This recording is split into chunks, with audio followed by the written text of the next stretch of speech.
Are you talking to me,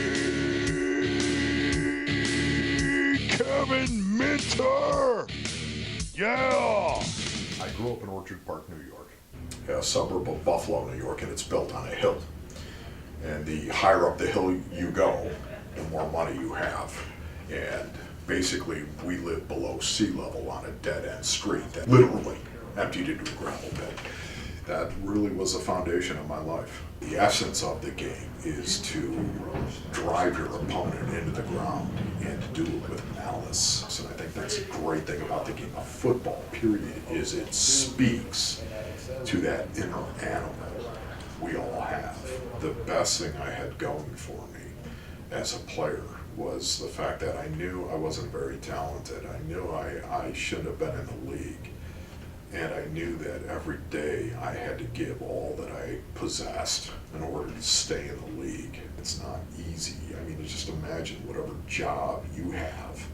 If somebody was directly opposing you, I'm talking about you trying to take notes right now, and somebody was whacking your hand trying to keep you from taking notes.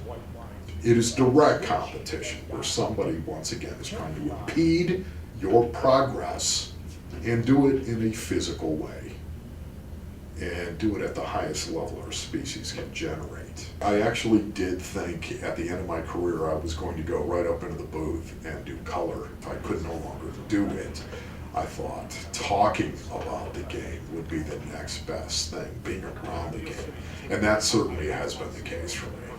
Just from my perspective, I realize, look, Steve Klein knows what he's doing. The Arizona Cardinals. I don't feel as if I am part of the media because I think the media is a mindset that I have no experience with and I have no perspective from that end. I'll always do it from a perspective of a former player. Although I'm a very dogmatic person, I have deep-rooted philosophies and beliefs that will never change. I'm not very opinionated. That's the toughest thing about it. You've got to have an opinion. Sometimes I just don't want to have an opinion. I really don't care. I'm not driven one way or the other. I don't feel like I need to weigh in on every little thing, right or wrong, black, white, up, down. Your call's next. I just don't get it. Is one of the best examples that we have, where you saw the talent that was there. Doug Leese has helped me a lot. Yeah, there's no doubt about it. He's so knowledgeable about so many different things. Still disagree with him so much of the time. And that's why they put us together. That's why they put us together. I love words.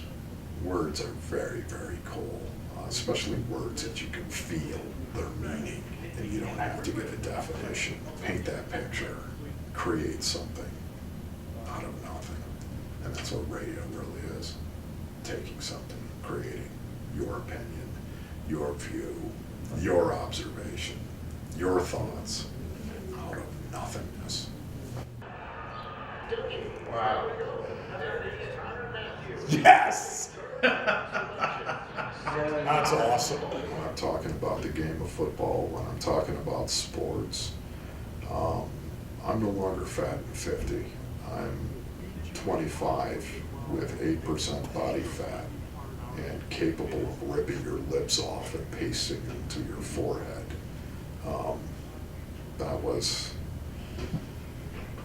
That's why I love my job.